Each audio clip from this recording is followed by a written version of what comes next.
Three, two, one, and we are rocking and rolling. Ladies and gents, I'm very happy to be joined today by Inaya Folarin Iman.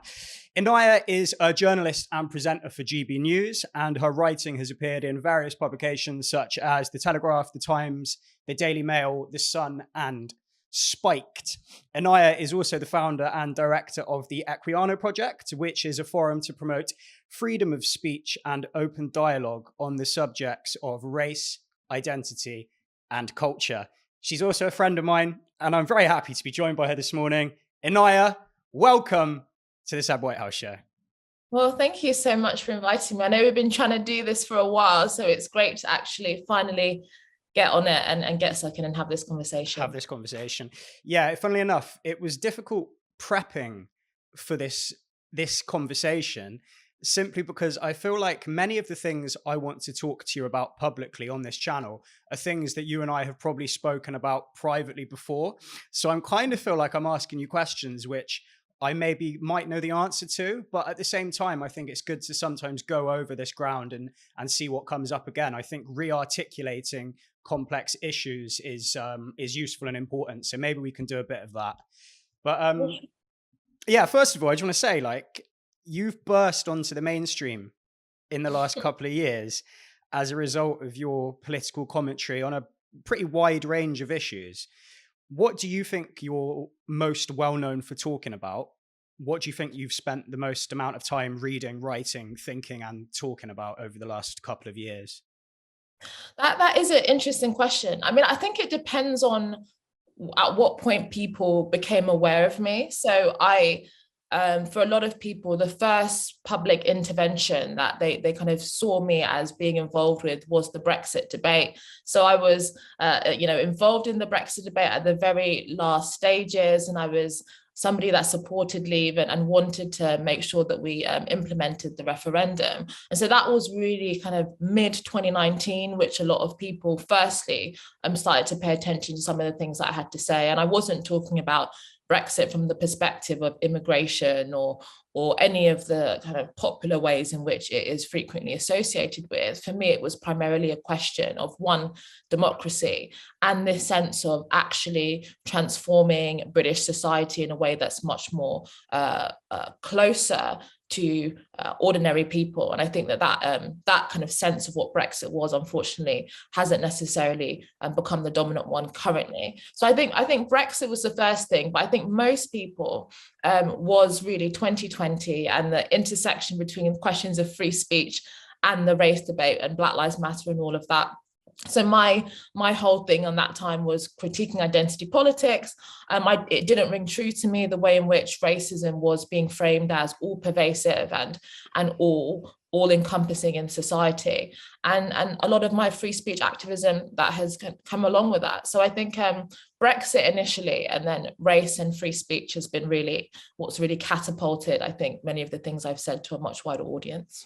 Right, because I don't actually see you myself as, when I think of you, I don't think of you as, Inaya the journalist or Inaya the television presenter. I think of you as an academic and an intellectual first and foremost. Now, the experience I often get when I'm watching television is you see TV presenters grappling with complex and important issues, and it's usually kind of obvious that they don't fully have a grasp of what they're talking about. Obviously, this applies to different people to a different extent, of course, but a lot of the time I see that TV presenters are trying to almost speak about topics that they don't always fully understand, whereas with you I get the opposite impression, which is that I know that you fully understand a lot of complex intellectual topics, and what I see when I watch you is that you probably sometimes find it hard to make it digestible for the layman, because sometimes I do think intellectuals and academics, it can be sometimes hard to communicate complex ideas in sort of short, bite-sized chunks of time, because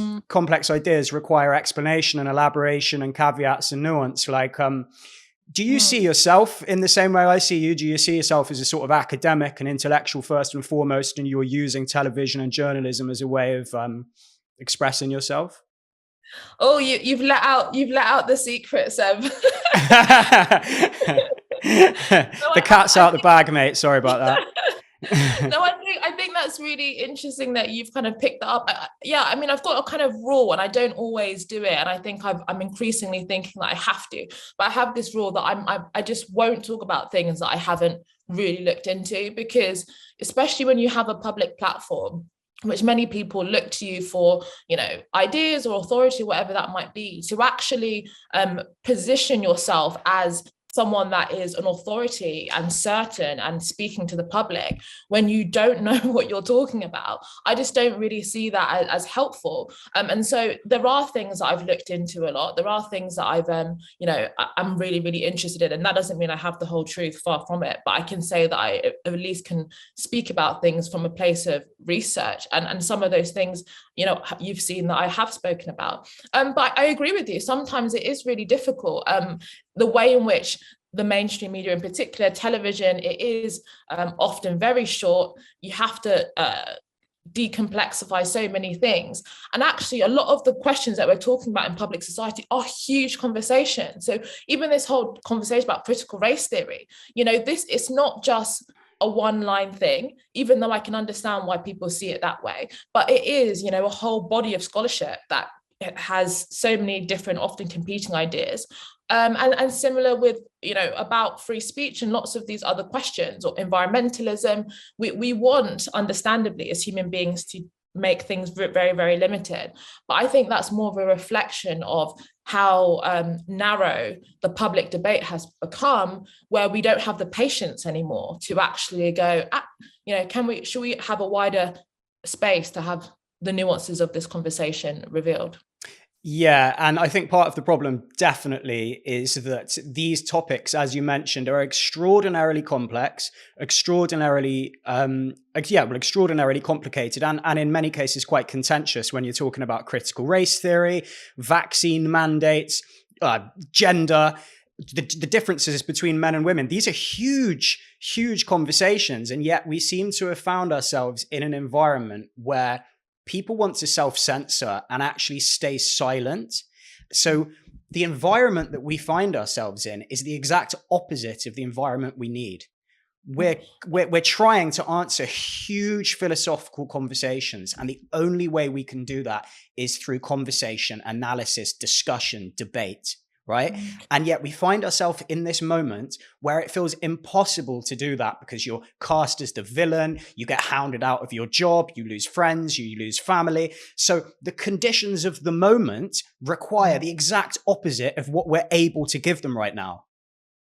Oh, I think that you put that really, really eloquently. I think it is really, really sad. And I think it seems to just only becoming more and more polarized. And what that does, as you rightfully mentioned, is lead people to self-censor. And ordinary people who may be on the fence or unsure, they essentially retreat away from intervening in the public conversation. And what you get left with, I think, is, shock jocks and caricatures who don't really care about the consequences of how they frame issues, because they're not necessarily primarily motivated by enriching the public debate. And so you essentially have a conversation where you have one caricature on one side, another caricature on the other side, completely, thrashing it out, whereas everybody else is being impacted by these polarized narratives, but don't have a way in which they can actually contribute to the conversation. And I think that's really, really sad. I think that's one of the tragedies of our current moment, that actually it is very, very limiting and stifling for the overwhelming majority of the population. Yeah, so as you know, I go through occasional periods of time over the last year or so where I decide to stick my head above the parapet and say what I think. I might make a few YouTube videos, do a few conversations like this. And when I start doing that, I start making Facebook statuses saying what I think, or I put out a YouTube video saying what I think. I do, to be honest with you, find it quite stressful and anxiety inducing, because I have fallen out with people over issues relating to sort of wokeness. And I do feel the second I start talking publicly, a certain amount of, and this is obviously on a far smaller scale to what you do, and I do feel a certain amount of pressure to suddenly have an opinion on things. A news story breaks and I'm like, oh, what do I think about this? And I want to know straight away. Like, do you feel that stress and anxiety? Does a news story ever break and you're like, oh, for God's sake, can I please sit this one out? Or alternatively, oh, for God's sake, I'm going to need to read like 5 books before I come close to understanding this. How do you dance that dance in the public eye?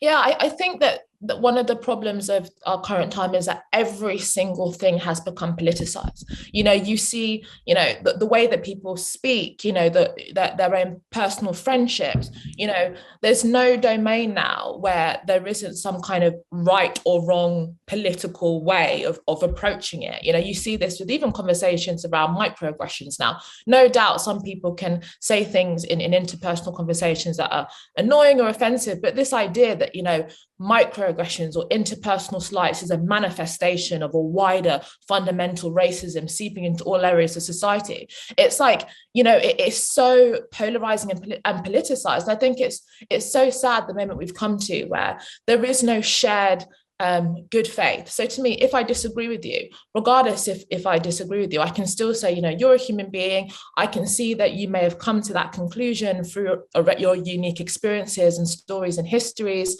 that ultimately, even if I disagree with you, I know that in your heart of hearts, you are striving for something that we all share, which is, to create a better society. It's like disagreement now with a very narrow political viewpoint is like seen in this very existential way. And so understandably, if you if you're somebody that wants to put your head above the parapet, it's not just a disagreement now. It's like you can risk so many different things because people see you as a threat to something quite fundamental. And that is so, I think, that is so poisonous. That is just so poisonous to public debate. And even for me, as someone that is essentially what I do now professionally, I no doubt have my own like anxieties around it. I know we've had, conversations where I've had periods where I've had to just like say, I'm just not going to go there. I just need a break because it is so exhausting. And I think that we've lost just any good faith in conversation. Everything's so personal and so political. It's absolutely terrifying how toxic it is. And I think that I find it particularly terrifying, maybe more than many. And I think it's probably the same with you as well, because I've always been someone that actually enjoys discussion and also, crucially, hasn't taken it personally if people disagree with me. So I've always been someone, even just growing up as a kid, as a teenager in my early 20s, who, if I raised a contentious issue with someone where I disagreed with them on it, whether it be personal, political, or whatever, I remember on various occasions being taken aback that I see that they're taking it in a personal, emotional way. It's always been very clear in my mind, the dividing line between what's okay to disagree on politely and what isn't. That's something that I've always held quite true to myself, that I've never struggled with. So it's mind-blowing seeing the cultural moment that we're currently living through. And on the topic of self-censorship, you outlined very clearly why people are scared to speak out, because it's like they're judged in a very overbearing, existential sort of way. But do you think self-censorship on an individual level and on a societal level is actually like really damaging and unhealthy, not just for the society, but for the individual as well? What do you think the negative effects of self-censorship are? Yeah, no, I think self-censorship is really like a really corrosive poison in society for several different reasons. One is that essentially if people are not speaking, not because they disagree, not because they don't disagree, but because they're fearful of the consequences, then what you essentially do is create a society where based off of a lie, because people know that what is happening is wrong, but they are afraid to say it. So then you allow a kind of falsehood to fester and to kind of grow, and nobody is calling it out. So you kind of create this, simulated false society where everybody's kind of living under this kind of pseudo reality that we all know is kind of bullshit, but we don't say it. And I also think that it's something really quite not just corrosive for society, but corrosive to your own soul, because what you're saying that is that your own unique insight, your unique experiences, your own contribution, to which we all have something important to give, is not worth it. It's not valuable. It's not actually potentially the very thing is the very thing that we need in our society right now. So it leads to a kind of self-negation, this kind of retreat that I think is really, really corrosive to the human spirit. And so to me, it's both destructive on a societal level, and destructive on an individual level. Yeah, I agree. And I think we're witnessing so many layers of this at the moment as well. It's not purely political conversations. I think if we take a more general overview at humanity in general, I do think keeping things to ourselves in general can be extremely unhealthy. We know that one of the potential contributors to the much higher male suicide rates, for example, can be that men find it harder to share their emotions, and you keep things bottled up and it can really have a negative effect on your health. But, even more generally than that, being honest in relationships. If you're in a relationship with someone and you're not communicating clearly about your needs and your wants and desires, that can build up into bitterness and resentment over time. Or if you're doing a job that you don't enjoy, a career that doesn't fulfill you, but you keep doing it for years or decades, I genuinely think not being true to yourself in any way, shape, and form, and not serving your needs and desires can be extremely bad for the health. I mean, this is a difficult ideal to strive for, but I think happiness, or at least contentment, or perhaps integrity, is when what you say, what you do, and what you think are the same thing. No, I think to me the word that I would really resonate with is integrity. Because the thing is, that doesn't, what I'm saying is that, it doesn't mean that we don't self-sacrifice for a greater good. So for example, that you might be a father who hates his job, but you've got 3 kids to feed, and you might not really like it, but you know that what's more important is making sure that you have food on the table. And so you might sacrifice your wants for something bigger. And I think, at least in the short to medium term, you can absolutely understand that. But I think that the point that you made about integrity, that's what I think is really important, because it's not just kind of sacrificing your wants. You know that actually the continuation and the proliferation of certain ideas or behaviors will ultimately, disintegrate your whole life or society, and kind of a permissive acceptance of that, or being passive towards that, I think is something that is very sad. And I think people, and I don't actually blame people for doing this, because I do think, when you do see stories, whether that's Kathleen Stock being literally subject to a campaign of intimidation, or ordinary people that lose their jobs, then you can say, not everyone's going to be, I don't think everyone's, the hero. I think that not everyone's going to have to be the hero, but I definitely think that there are little ways in which we can do things. And I think telling the truth, if you're asked, and if you don't know a lot about a subject, actually just kind of making sure that you at least preserve the space for free speech, where we can put a range of different perspectives forward, that in and of itself makes such a huge difference. Yeah, and that kind of circles back to the question I asked you before, which I'm going to kind of put to you again, because I am interested in the sort of details of it, which is when a news story breaks, and as an academic, as an intellectual, that you could read 3 or 4 books on the topic and still be uncertain where you stand. How do you form opinions in the short term on issues? Or for you, is it about understanding that you don't need to have a fully grounded opinion on everything, and you can just, as you said, just discuss it openly, Yeah, I think it's both. I mean, how I form opinions is because there's certain principles that stick with me regardless of the issue. And so I kind of, and I'll say them in a sec, but I then look at how is various issues expanding or constraining the realization of those principles. So one of them is the belief in human freedom. And I don't mean this in the sense of like, oh, human beings can do whatever they want. I mean it in the sense that an expanded sense of human possibility. And how that might apply to the race conversation, for example. So I think, well, we have a narrative here that says that people are inherently or intrinsically either victims or oppressed, and society is structured in that way, and it's almost kind of inevitable and unchanging. Well, then I think, well, I believe in human freedom, so why would I perpetuate a narrative that suggests that the way that we are born, or the society, is the fundamental way in which you can, the fundamental kind of determiner of your entire existence. So to me, that kind of contradicts that fundamental principle. Mm-hmm. And another one is a belief in human democracy. So I do really believe that increasing the opportunities and areas in which ordinary people can shape the future and make the future, I see that as an inherent good. And so when an issue arises, what you might see right now with the expansion of the just almost infinite expansion of COVID restrictions, I then think, well, we're just kind of increasingly accepting a society where we have no power. So in that sense, I look at what those principles are and how different issues might be affecting them. Sure. On just a tiny little brief segue, I didn't plan on spending any time on this, but you did mention the COVID restrictions, mate.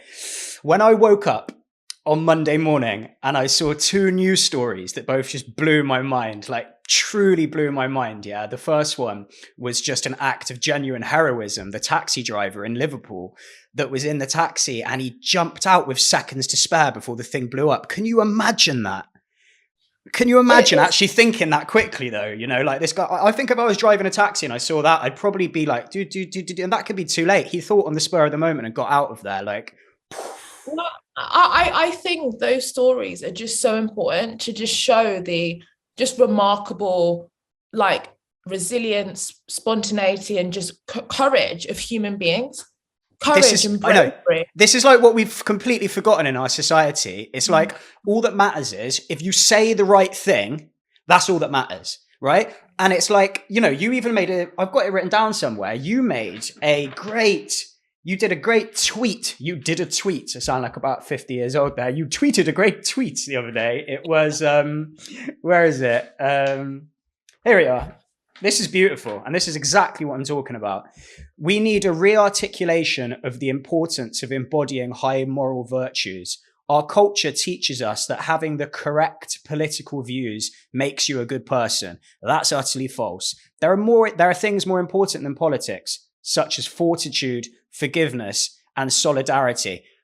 Mm-hmm. Can you elaborate on that?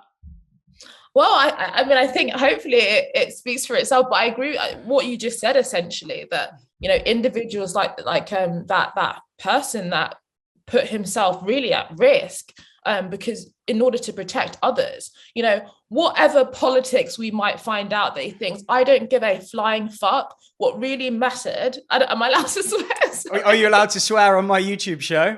I don't know. You've reached the big time now, Inaya. So I'll have to talk with a few of the directors and producers and get back to you on that one. But for now, we'll let it fly. All right. But what really mattered was how he acted in that moment, and how you really act. I think lots of other people have said this. How you act in the world is a much more stronger indicator of what you believe and who you are. And if you live a life of being kind, doing good, and not in that cliche be kind, but in a way that actually means you really do good things for others and speak the truth and things like that, then to me that really shows. Yeah. But the issue, sorry, carry on. No, I was just going to say that to me really shows your character, not whatever views you have. Yeah, 100%. But here's the issue, and I'm sure you know this, but this is this thing that I think about quite a lot, is like the woke, the progressive, the far left, however you want to sort of summarize them. But the issue is this, right? They genuinely believe that if someone doesn't agree with them on racism or gender or trans, they genuinely believe that they're bad people, in the same way that you or I might have skepticism about like a murderer or a pedo or a member of the KKK, right? Their moral way of viewing the world is so different that it's impossible to sort of reason them out of it, because there are certain people that you or I would have more skepticism towards, right? Like you and I both have a line where we're like, oh, I don't know about those guys, but everyone else is fine. How can you articulate to people that are just kind of embroiled in this secular religion? How can you articulate this to them? Because they genuinely believe that they're dealing with bad people. Yeah, well, to me, this is really the heart of identity politics is. And I think the word identity politics gets thrown around, but what it really means is, politics is associated with, like, intimately with how you see yourself. So what it means is who you are and how you see yourself is you kind of, that is how you engage in politics. So what this means is that I'll give you an example of the race debate. So who you are and how you see yourself as a Black person is the lens to which you view politics. And so what that means is that when someone criticizes your particular position on racism or whatever, it's not just a disagreement, but you see that as a fundamental attack on how you also see yourself. It's really, really weird. So for me, if someone disagrees with my politics, what I see to me is not, I don't define who I am based off of the fact that I disagree with, censorship. It's not a fundamental part of my identity. It's not a fundamental part of who I am. I'm much more than that. I like films, I like art, I like, all sorts of things. And so if someone disagrees with me, that doesn't attack the core of who I am. That doesn't mean that my entire identity starts to fracture. But unfortunately, for this new moment where everything's about identity, disagreement literally means you are attacking who someone is. And I think that is a minefield and a half. So essentially, if someone, in order to kind of help people be aware that they're forwarding this thinking, I think I literally just say, look, I'm not talking about you personally. I'm talking about, it's just a disagreement. You're much more than your views on Black Lives Matter or gender or environmentalism. You're actually reducing yourself by thinking that is fundamentally who you are. So it's also, ironically, from the people that claim to care about racism the most, it's extremely patronizing to assume that because of the color of your skin that you think a certain way. That's like, it's just so mind-blowing that they don't understand it. It's like, no, all Black people don't think the same way. Why do I even feel awkward saying that? Why do I feel like I can't say what I'm saying now? It's mad. It's because it has seeped into now all aspects of public life. And I think, we talk about this debate and how it spurred on from 2020. But this is now in institutions in a major way. So even if you go to the education system now, not everywhere, but there are schools that say to young kids that, we should be teaching Stormzy instead of Shakespeare, because that's going to be more relevant to Black kids. So from childhood now, you're being taught that your race is how you should see the world and should really define how you relate to the world. And so they're not just at school. You go to university now and we are taught a very specific view of history and British identity that is hostile to who you are.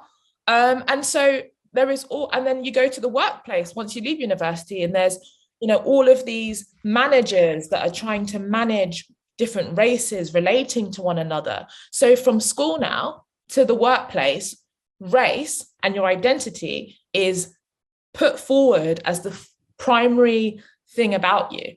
And so I see this as, perhaps a generational struggle, really. Do you find it patronizing as a Black woman, this narrative that I am more privileged than you because I'm a white man, especially considering that the other people who think that white men are more privileged than Black women are actual racists? No, it is interesting how increasingly the racial obsession and racial thinking of the traditionally old discredited theories of white racial superiority are now being increasingly repackaged as, the progressive worldview.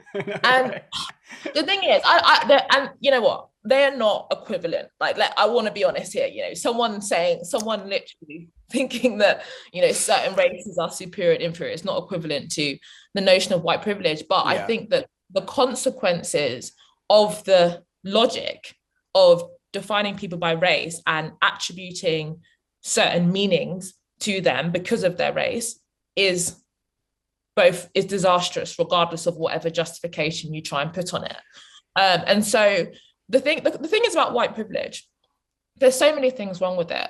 I just think I don't really see how it helps us understand the problem or helps. It doesn't provide any solutions. It doesn't, give you any pathway to, it's just and it's literally just labeling people. I don't really get how that's helpful too. There's no solution. There's no solution. It's no, not, like you say, it's nothing. It's just, it's just, and it basically just gets used to silence people, shut people down, and shame them more than anything else. I don't, for me, it's just a complete, it's just an example of how you can build resentment. You know, for lots of people that have struggled and are definitely less privileged than I am, to suggest that they should be kind of guilty, or they should be shamed, or they should have to be re-educated on their racial privilege is so backwards. It is so backwards.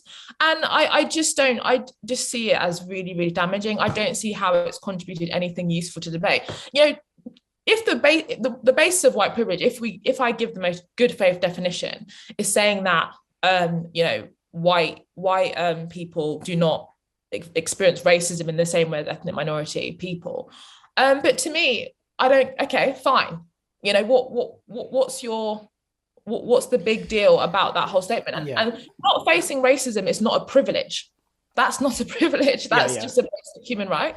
Well, the implication as well, I think what they try and do is they'll change tactics when they're talking about white privilege, because 1 second, and when I say they, I'm not one of these people either that sits on the internet, reads Twitter, likes to slam woke people and hasn't experienced it firsthand. I live in Bristol. This is about the most left-wing city you can get. And I have had these debates with people that are close to me, like very close to me, friends and family. So when I say they, I'm not just sat here being a dick. I'm talking about literal conversations I've had. So when I really am like, I've got skin in the game, excuse the pun.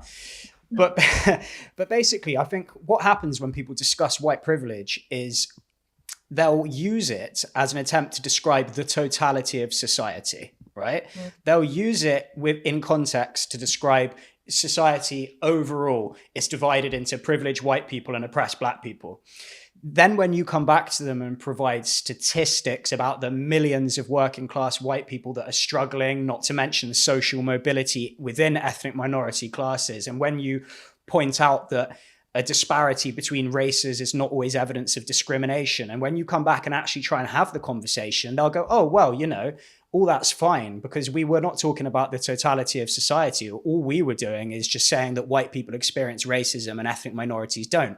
But then, as you rightly say, it's like, well, so what? Because the implication there is that racism is the single biggest factor you can experience that can contribute to having a less than positive life. It's more important than intelligence. It's more important than whether you were sexually abused as a child. It's more important than your economic situation. It's more important than when you grow up. It's like they're trying to use white privilege as a panacea for everything. And then when they're challenged on it, they pull back and go, oh, well, we weren't really saying that at all. Yeah. I mean, I just think, I think that race being seen as the knee-jerk way in which we look at problems, I just think is frankly wrong. And I actually think it's quite dangerous in the sense that we then think race or look at race as the primary issue, and then we miss a whole host of other reasons that otherwise could have been addressed.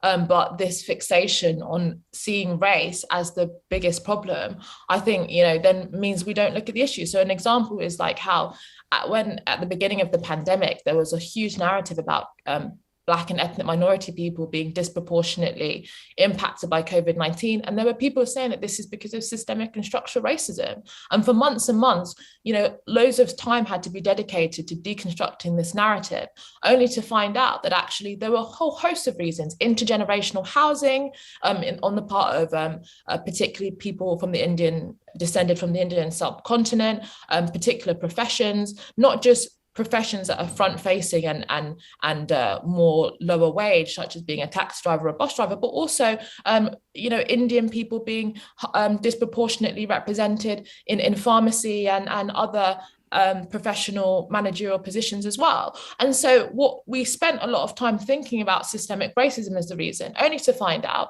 that there were a whole host of reasons, and those things could have been much more easily addressed and mitigated if we actually started the question with just no assumptions and looked at it based off of the evidence. So actually what this narrative does is mean that we spend huge amounts of time, resources, energy putting race at the heart, when actually oftentimes that has almost nothing to do with it.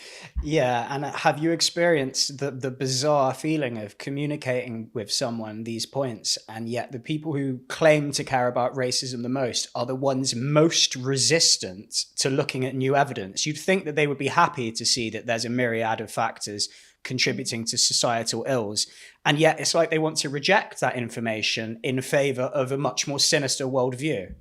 Yeah, I think it's, again, it goes back to the question of identity. Because people have created their identity based off of the fact that racism is all pervasive, is always getting worse, and the primary lens to which they view the world, any challenge to that is seen as a attack in some way or a denial of the truth. And I think that I'm writing a piece right now, funnily enough, we've gotten onto this, is that I essentially arguing that critiquing the race identitarians by pointing to progress or evidence, I don't think that's going to cut it. To me, I don't think that's going to cut it. And, there's lots of thinkers that put forward the counter argument, the rational argument, the evidence-based argument. But I don't think this whole identity fixated moment that we're living in is really a question of objective evidence. It's not about the truth. It's not about the fact of what is really going on. It is a question of, I think, a worldview that is being forwarded that sees the world in a very particular way. And so I think if we are how we move past this moment, I don't think it's going to be just by pointing to the evidence or the statistics. I think it's going to be one on a narrative basis. Did you think so? That's really interesting, because we love stories, we love simple stories, and the simple story is certainly winning the day with critical social justice theories. So yeah, that's really interesting. You're writing a piece about that now, are you? Yeah, and I think that I wrote a tweet recently about the fact that how can we talk about an integration policy in our society when so many sections of those that define culture, that tell us about who is acceptable and who isn't, is saying that almost everything about our society is wrong, is racist, is misogynistic. And so then why would you want to integrate into that? Why would you want to belong in a society that effectively is perpetuating a narrative of self-loathing and self-hatred? And so I think those that critique wokeness or identity politics, I think we have to come up with a way of speaking about the things that we value: freedom of speech, tolerance, open dialogue, democracy, in a way that is in a story that is actually compelling and beautiful. And I think just saying evidence, just saying progress is not going to cut it. I think we've got to be good storytellers as well. And I don't mean storytelling in a sense of narrative warfare. I mean the kind of the myths and the stories and the narratives that we all grow up on, about how we came to be here and British history. We have to learn how to tell stories again. I really think so. Well, the argument, of course, is that wokeness and identity politics is a form of new religiosity filling the secular void in the absence of meaning in other areas. And you've articulated very well in this conversation and at other times the sort of lack of meanings that we've got in our society. We think that just saying we're a good person means we are a good person, and we've lost sight of the moral virtues that we might need to navigate our way through life. So perhaps, as you say, if it's a war of narratives, perhaps we need to come up with an alternative religion to fill the secular void. I don't think, because it's I don't think it has to be religion, but I think it's a story about what is an ideal human being. So to me, like an example of that is, so there's an emerging debate happening right now, and I'm not really sure what I think about it, between people that think, sex work should be banned versus people that see it as liberating. And I was speaking to a friend just really, really quickly about this, and she kind of disagreed with sex work really strongly. And she kind of said it was exploitative, it was this and that. But she couldn't bring herself to just say that she thought it was morally wrong. And I don't necessarily, she came up with all of these evidence-based arguments, but the heart of it is that in her, viscerally, she sees that as morally wrong. And I think that, we seem to have lost the language of just saying something is right or wrong. I think that we need to kind of relearn, just actually to say something's right, to say something's wrong, to speak in the language of kind of morality. And that's why I was saying about moral virtues. Actually, to me, that the campaign against Kathleen Stock isn't just bad because it's, these horrible students wanting to censor, but actually I think it's actually morally wrong. I think that it's wrong to actually try and, deny somebody their own, liberty and their own, professional existence. And I think we really have to relearn this kind of language. I think as a society, we're scared of actually speaking in terms that I think a lot of people of the past talks about in a much more compelling way. Yeah, I think we're grasping for meaning, and a lot of people don't understand meaning or what it means to ground yourself in a certain set of morals and beliefs and to have a certain standard for how you behave and how you view the world. I actually went to a circle of brotherhood on Sunday night, right? It was about 12 or 13 people, men, standing in a circle and sitting as well for 4.5 hours, talking about their feelings and their emotions.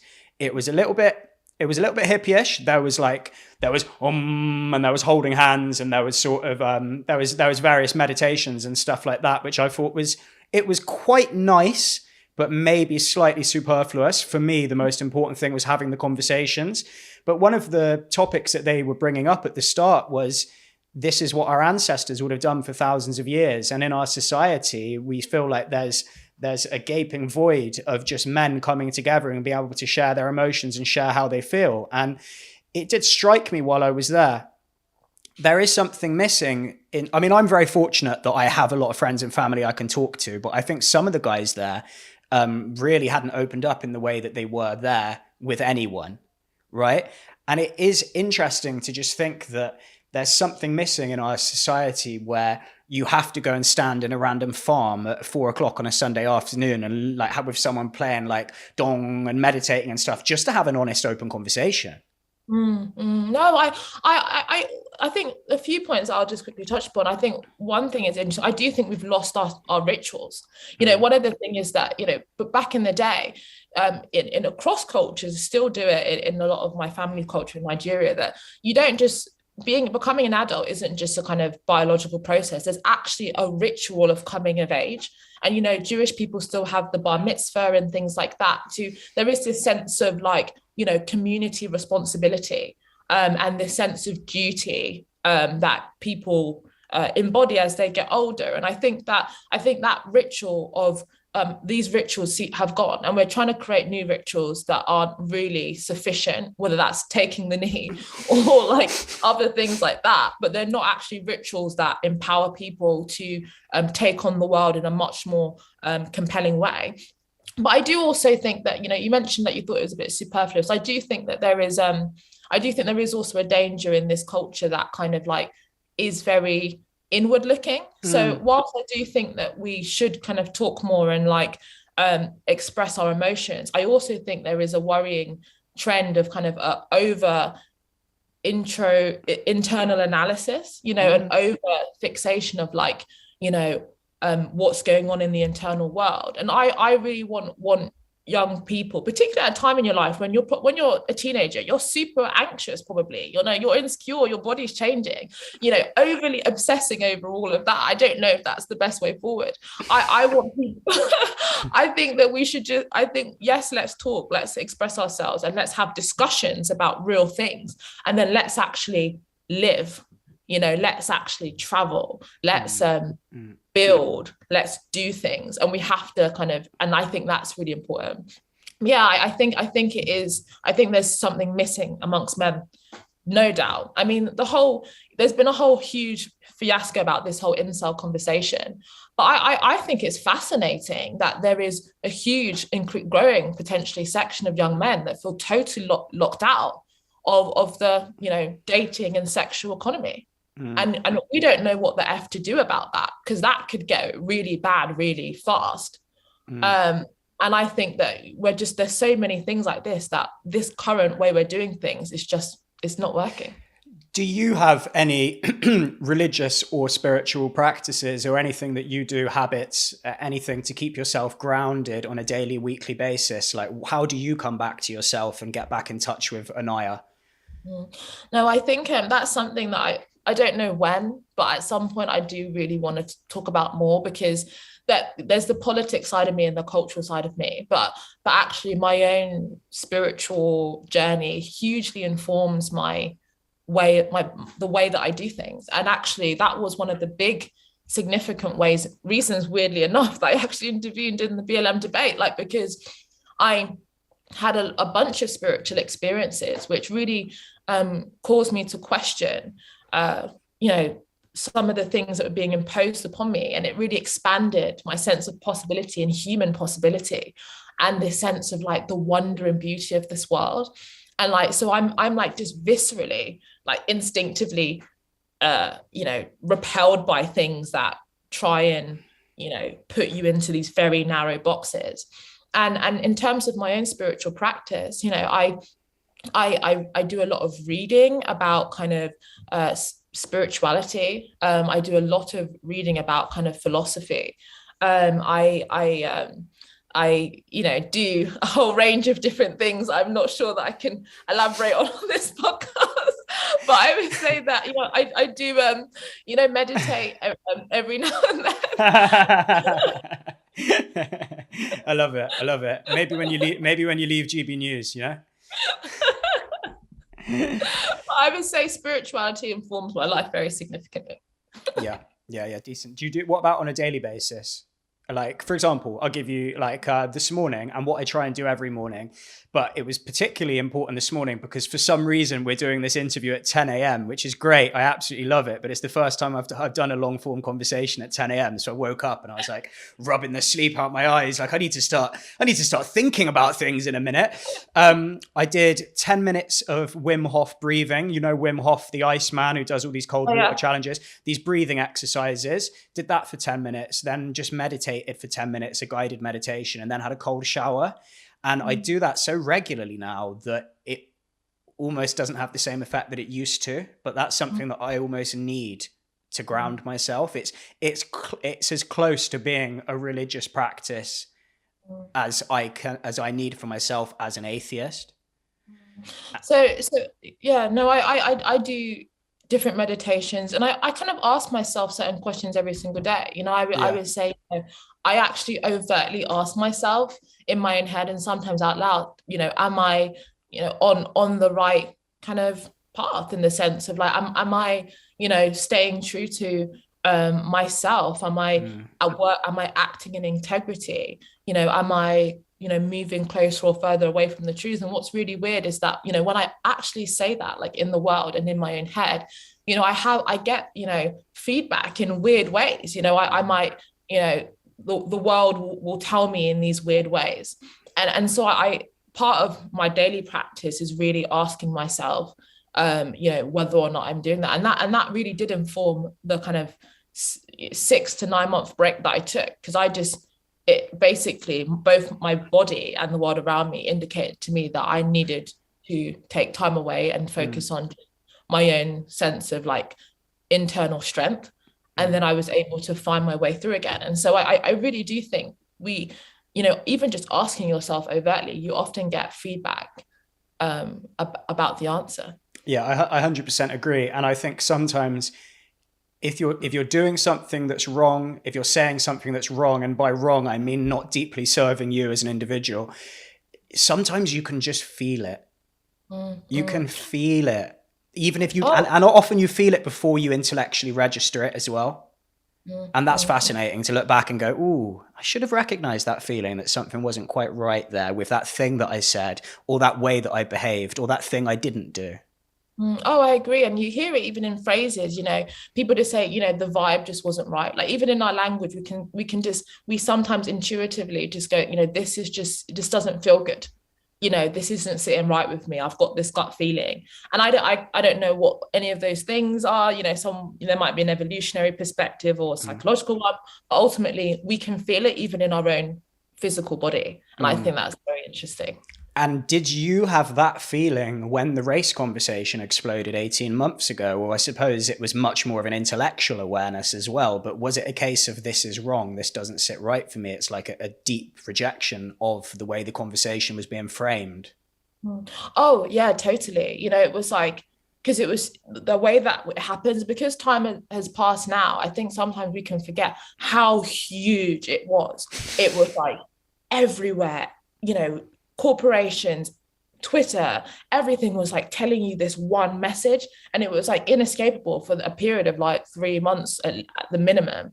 And it was like, whoa, whoa, whoa, whoa, the world is going this whole direction. And actually, is there any way that we can kind of pull back? It was totally, it was hugely something that kind of affected me on a kind of very deep level. And that's why I've said it in interviews before, that in a weird sense, it was almost like a moral imperative. Like there was like, I felt that if I didn't say something, then I would kind of be accepting of the way in which it was going. And actually I'm so happy that I did that, because whilst I do think, I'm not going to lie, I do think my views amongst I don't know, ethnic minority people or whatever, it is not the majority. I would say that, but I would say it's actually about 20 to 30%. And because I get messages all the time from different people of all backgrounds, but particularly ethnic minority people, saying, thank you so much for, last year and everything like that. And so there is no one way to be an ethnic minority person. Do you think that there's little to no understanding amongst the woke left of the generally quite high levels of social conservatism in ethnic minority communities? It's like the woke left view ethnic minorities as their little mascots that they have to look after, without realizing that they actually fundamentally oppose each other politically on quite a lot of different issues. Well, one thing, all of my family completely support what I've done and what I've said, which is, and I mean, I would have done it without them, but without them supporting me. But it's been amazing that I've had that support. But yeah, I mean, we're seeing this backlash already. Now, whatever people's views are on Trump, at the end of the day, in the last election, his vote share amongst Black and Latinos increased. And also we're seeing a backlash by often Black parents now against critical race theory in some states in America.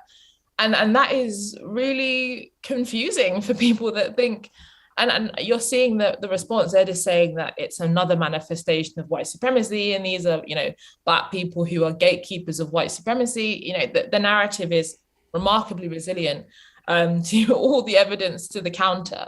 But yeah, actually, a lot of ethnic minority people, Indian, Pakistani, Nigerian, Jamaican in Britain, they talk about hard work, they talk about personal responsibility, they talk about education. These are all very small c conservative beliefs. Mm-hmm. Do you think that your skin color, and to a lesser extent your gender, kind of inoculates you from too much criticism and backlash? Because I think we've spoke about this before, but I've wanted to speak more openly about these issues because I feel like I have a reasonably decent grasp and understanding of it, and an ability to articulate it quite well as well, I think. But I've steered clear of it because I think the experience I would have as a white guy trying to talk about it would probably be different from the experience you've had. Do you think that's accurate, or do you think I should just man up and say what I think? I mean, the truth of the matter is there are many white people that are speaking about it, whether that's, Sam Harris to Jordan Peterson to, James Lindsay, Helen Pluckrose, just a few people off my head instantly like that. I mean, you get people accusing them, but ultimately the overwhelming majority of people, do that are praising them, that engage with their content. So I do think that, most of the thinkers, if the people that I engage with and talk to are white people, so to speak. And so I think it definitely can shield in some way, but in other ways it can be a problem. So for example, I told you, that the being called a traitor or something like that from some, Black identitarians isn't nice. And then I've even had people on the right, if I don't say a particular view that is in line with woke, anti-woke views, they completely, think I'm some kind of traitor to them. And so I think that I think that I think people, regardless of background, should say things. And I don't think there's any perfect way to inoculate yourself from criticism. I think intervening in politics there's going to be a polarization and division regardless, I think. You mentioned annoying, that you might say something that annoys sort of anti-woke people on the right. Have you seen a rise in, and what do you think of, anti-woke grifters? And how would you summarize what an anti-woke grifter is? And are they still sort of doing a good job even though they're grifting? Because essentially we agree with them a little bit more than we agree with the people they're criticizing. Like, where do you draw the line about what's acceptable and what's not? It's a tough one, isn't it?